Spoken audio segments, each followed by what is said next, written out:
Aspiritech's mission is meaningful employment for autistic adults. It is our dream to really enable companies with amazing missions. But our missions happen with money and revenue. Driving that massive impact, I get really inspired. Abacum has made it so simple.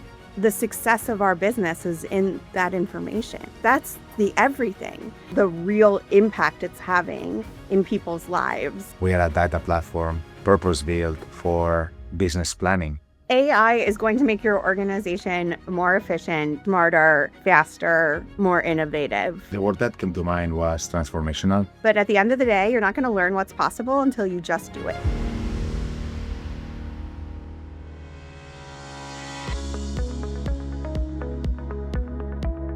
Tara May. I am CEO of Aspiritech.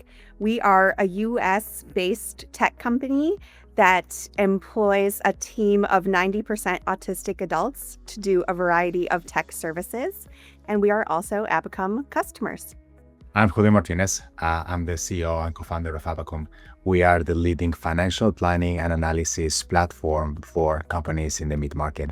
So we empower amazing companies like Aspiritech to plan confidently, trust their data, and drive better decisions. Aspiritech's mission is meaningful employment for autistic adults. So we are a nonprofit here in the US, which means that all the revenue we make goes back to supporting that incredibly important mission and the work that we do. But in every other way, we operate like a tech services company with customers all over the world. And that makes us have some really unique financial needs and some really standout goals for ourselves year over year.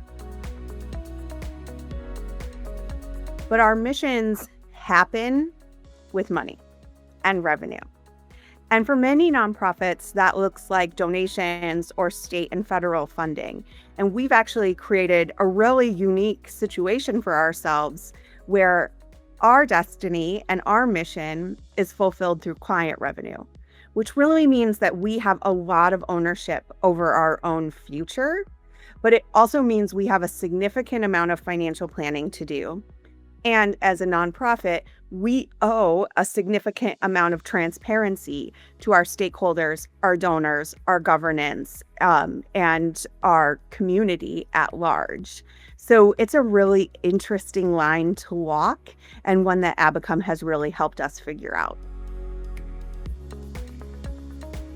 It is our dream. It is our dream to really enable companies with amazing missions like yours to multiply their efforts. And if we can contribute just a little bit in that multiplication, it is just the core foundation of our mission, right? Like why we owe everything to you, right? And I find it so fulfilling. So I always every time I hear you talking about your mission and how you think of driving that massive impact, like I get really inspired. And then with that, of course, we deploy any technology available to us to improve our services and our product. And AI, of course, is a massive opportunity, right? It's truly transformational. It's really changing how we operate, how we do our craft across departments, particularly in FP&A, if you want, or in revenue operations. The opportunity is very clear, right? So you can clean data way faster than before. You can classify data way faster than before, so removing a lot of the manual work that was once required, but also you can enable customers to model faster, even with natural language, and in the end of the day, surface the insights that they need to make better decisions. I think AI is fundamentally a huge facilitator.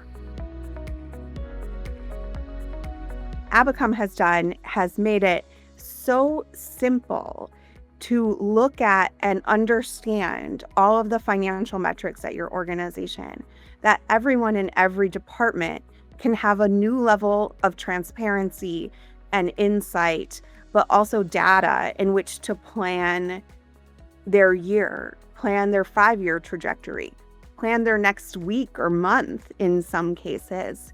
And to me, that's a real game changer in terms of understanding finance at any organization, anywhere. but especially important in that nonprofit piece, because as I was mentioning earlier, we're so focused on putting money toward our mission that we often don't have money to just pay different headcount for different expertise. That we don't have that luxury. And Abacum eliminates a lot of the need for that. It also is such a great tool for collecting all kinds of data and displaying and visualizing them that we've actually taken it beyond its FP&A purpose and started feeding in our what we call our impact metrics. So these are our metrics which measure how much social impact we're having, like how many people graduate from our program, what's the average salary that they have after graduation, what are the number of promotions we've been able to give out to autistic individuals, what are the number of training programs that they've been able to participate in. And feeding that into Abacum means that we can see reflected in real time what we're spending money on, yes, but also the real impact it's having in people's lives. We were not doing a great job at budget planning across the board, right? It was a little bit of an ad hoc process, in part because we were really good at knowing and understanding and measuring what our expenses were, but we did not have a system in place to know and understand how to expect our revenue for the year. Because we did not have a sales and marketing team set up. We did not have a Salesforce instance set up that we were actively using. And those elements were part of us setting up the business. And yes, we think of ourselves as a business to scale significantly over the next 5 years. So about 18 months ago, our chief growth officer came on board. Kaylee set up a sales and marketing team and a Salesforce infrastructure. And I wanted to start out with a data normalization effort from the get-go. So we invested in the FP&A platform with Abacum, as well as a client onboarding platform, and made sure all of these systems across everything we were doing were integrated. Because as someone who came from a $100 million company in the for-profit corporate media space, I know how much harder that is to do as you scale than it is to do before you scale. So I wanted to set us up for healthy, normalized scaling from the get-go. So that was part of our investment with Abacum. It's part of why we came here. It's part of how we thought about our entire tech stack to drive the business forward. And so now that we've had a tripling of client revenue over the past 2 years, we know that we have the systems in place to handle it, to scale it, and to watch it climb even further over the next few years without now trying to jam in a system and force fit it to work. That's maybe the benefit of hindsight, right? I've already been able to do this once the wrong way, so I knew how to do it the right way this time. But I think it was a really important decision-making factor for us to go with an FP&A tool that integrated across everything we did and gave us planning insights over the long term. We all now have dashboards set up, right? We all have dashboards for each of our spaces set up. So we now have departmental budget planning we're able to look on a month-to-month basis on how we're doing, how it's going. We have revenue planning set up in there. We have operational planning set up in there. We have headcount planning set up in Abacum. We have impact metric reporting set up in Abacum, which isn't even an FP&A use case, right? So we're using this as a way to set up all of these different spaces that give people transparency and cross-functional communication, but also board communication. So we have a governing board of directors as a nonprofit, and for them to have at their fingertips insight into all of these reports is really incredible. It's also a huge time saver on the executive level. I mean, myself, our chief growth officer, our head of finance, we all spent hours and hours and hours preparing for our board meetings. That's now been reduced down to minutes because I already have all these reports generated. I can go pull updated links and share them with the board of directors in seconds, right? In many cases, I just leave the standing links in the agenda because the space updates itself automatically. So it's been a huge time saver. It's been a huge improvement in cross-functional communication. And it's also just a lot of data-driven decision-making that wasn't possible a year ago because it was so hard and so complex to pull all of the data together in one meaningful way. Well, so I'll use 2025 as a moment where we were able to make this shift. We are right now looking at the second half of 2025. Well, here in the US, the macroeconomics of our country are a little messy, right? We don't know what to expect in terms of the impact of the tariffs and the administration and the financial changes that have been underway for the past 5 months. And so we used Abacum for scenario planning for the next 6 months to look at, well, what's the worst case scenario if we don't close anything else and the economy shuts down? What does that look like for us? Down to the best case scenario, what does it look like if our pipeline, actually trickles down into closed won and into bookings and we're in a good situation? And what are the expense adjustments we need to make accordingly in the good, better, best scenario? So in real time, it helped us deal with a very tumultuous financial environment. I think at this point, I'm the biggest adopter of the AI-driven workflows because I do so much reporting to foundations, the board, all hands calls, things like that. And the AI tool is just incredible at giving me an analysis of what our financials look like, with the click of a button. And I love that. I've also, seen and heard the roadmap, and I really look forward to being able to use more natural language prompts to change different pieces of Abacum. So really excited about that. But right now, that analysis piece is a huge time saver for us, and it's one of my favorite tools inside of the platform. AI is built on human knowledge, right? That's the idea. And so therefore with it comes human bias. And we have to be really careful and thoughtful about that as we move forward with AI. One of the best things we can do is make sure that all kinds of humans, right, across all levels of identity and diversity are included in the creation of large language models, right? All kinds of brains, all kinds of people. I think that's incredibly important. And then I also love to think about what's ahead to make life easier for different marginalized groups. Clearly for me, neurodivergence is the first one I think of, but there are so many where AI can fundamentally make a difference.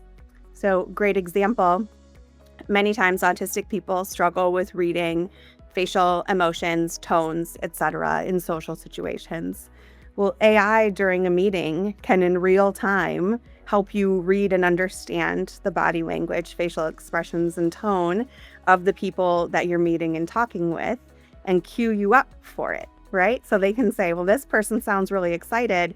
They might be interested in an upsell or different services. Or this person sounds really worried. We should probably address what their concerns are. And that's a huge breakthrough, right? For autistic minds. How cool is that? But then there are also opportunities for things like AI-driven hiring to screen out what might be incredibly talented autistic talent because they don't fit in certain resume criterion that the AI has built.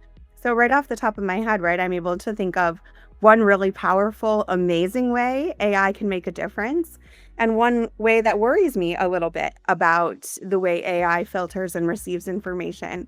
So I think to me, it's just about being cognizant about all of that and being thoughtful about how we leverage AI for its usefulness, and also are cautious about the biases it can create. And that's true in everything that we do, right? I think the fourth generation of FP&A for amazing companies and very inspiring companies with these amazing missions like Aspiritech is fundamentally becoming the operational system. Right? I think for certain companies, you can truly embed yourself and become the operational backbone where you're truly facilitating this executive decision making. And you of course, are saving time, and that's a critical part of our value proposition. We increase productivity and release that opportunity cost, right? So, people can do way more amazing things than cleaning data in their lives. So that, that obviously gets us excited. But at the same time, it is, how do we shape those decisions in the company? This is where we get very obsessed about how do we enable executive teams. This is well beyond finance, right? And this is the opportunity in the mid-market. How do you enable executive teams to trust their data, to plan with confidence, to, facing uncertainty as we all face today in this market? How do we stay more in control of our destiny? You make it sound nerdy, right? And it is, but it also is foundationally the success of our business is in that information, right? And so for us, that's it. That's the everything. And being able to access and unlock it the way Abacum allows you to do, I think takes it from nerdy to strategic and powerful and puts it in more people's hands. And I think that's what's really just amazing about this platform. And I think it's also what's really special about fourth generation AI in general. It levels the playing field, right? All of a sudden, so many more people can be a developer, a SQL expert, a data visualization expert, a designer, right? It brings the playing field down to a different level and allows all of us, if we put a little time and effort into learning and understanding the tool, to be able to up our game. And as I mentioned earlier, that's so important in nonprofits where the level of non-mission humans is very, very slim. And we don't have those nice padded margins to work with that so many for-profits do. And so all of a sudden, having all of this data, this nerdy data, accessible to us and manageable for us without having to hire FP&A headcount, SQL specialists, developers and data visualization and Tableau and Power BI specialists, it's empowering. And I think that's really cool. I think it comes down to a user-centric design system where you put users at the center of everything that we develop. And here, we heavily develop and build the product very close to our customers. And in some instances that includes neurodivergent users, and hopefully we are building an intuitive experience that is very inclusive by default, and we have into account all these needs for our users. We're constantly thinking about neuro-inclusiveness, right? That's the nature of what we do. So it's built in intrinsically into our organization. And the team has really embraced Abacum, and there's several dashboards that we share on a company-wide level so that people have different insight into impact metrics, into the big picture financials, etc. And while it didn't occur to me before Julio just said it, it actually is incredibly neurodivergent friendly. The color coding, the ability to look at data from a really high level down to drilling into the details, but to be able to do that in a tiered way so that you're not overwhelmed by the initial pieces of data, the visualization pieces, the spaces structure. It's all incredibly neuro-inclusive, and it really just struck me at this very moment. I'm sort of taken aback that I didn't notice it before, but it's actually really powerful to think about. And when I think about 2025, that's much more than just physical accessibility. It's digital accessibility, because information to digital in 2025 is access to the world, right? It's the way we shop, order food, bank, make our medical appointments and decisions. It's absolutely every piece of our lives. And so making sure that digital is also accessible to all people is something we're really passionate about as an organization. And we view as not just an optional piece of building software and tools, it is a critical piece. We're We have an entire team of people who are certified in the 508 and WCAG standards. We're really passionate about this, and we believe it's part of a human right to be able to access all of this information. I think in the end of the day, we are a data platform, right? So at the core of it, and maybe this is the nerd in me, but at the very foundation, we are a data platform purpose-built for business planning and to empower finance team, revenue operations teams, leadership teams to make better decisions based on data. I think what we've seen in the past, it was fairly intimidating, right? I've been fairly intimidating by certain BI solutions, certain other legacy solutions that, were not accessible. You didn't need to, you basically had to be certified and do, a massive learning curve to approach those platforms. So from the get-go, we understood that if we wanted to be differential and successful and truly impactful, a great part of what we do is to bring enterprise-grade flexibility and scalability with a consumer-grade UI, right? So we truly believe that we need to bring all the power that you will have in more enterprise solutions, but then distill it with a lot of simplicity.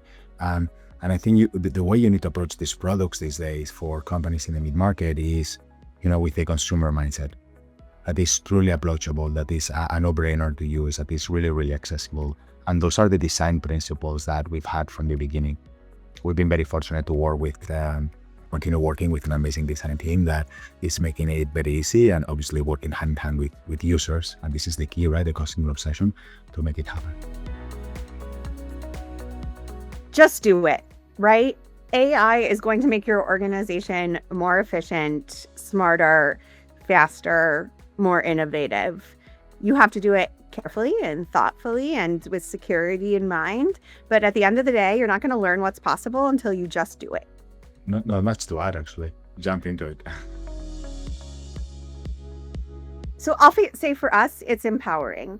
It's empowering to think about the ability to do more at more levels of the organization, to level playing fields, to have more access to information and skills. It's empowering to think about what this means for the future of autistic identity and the way the world supports it. And so just empowering all over the place. Transformational.